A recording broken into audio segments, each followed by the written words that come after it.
So for my excruciating pain scenario, I couldn't really think of a time when I was necessarily in like what I would consider excruciating pain.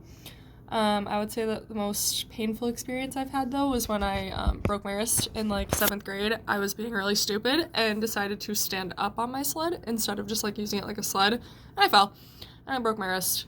It was pretty painful, but I wouldn't say it was like excruciating pain or anything. Um, for how like if they were accurate, the pain assessments were accurate. I would say they were all pretty good.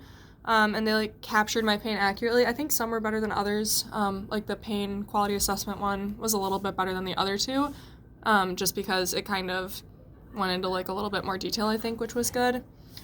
But like overall, they all captured my pain like in the same way. Like they all kind of had similar results. Um,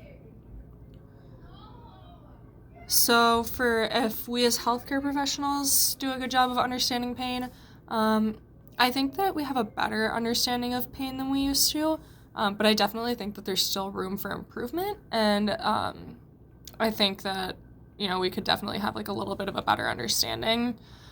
Um, for whether or not pain assessments are useful, I would definitely say that they're useful, especially if a patient maybe have gotten injured like a few weeks ago and like they should at least have decreased in pain, if not like have like no pain at all by that point, and they're still in a lot of pain. I think it's really helpful at that point, to kind of figure out like exactly where they're at. And especially like again the pain quality assessment one, you can kind of figure out what type of pain they're having and maybe if it's kind of changed.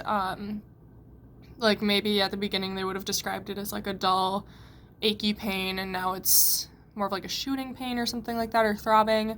I think it could be helpful in that type of a situation.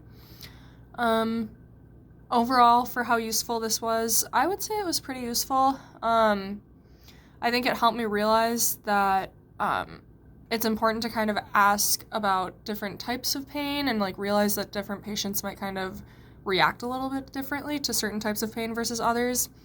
And it's kind of helpful to kind of determine if a patient is in like a certain kind of pain versus just asking like generally if they're in pain, like from a scale of 1 to 10, versus like, well, how much sharp pain are you having? Are you having any shooting pain? Stuff like that.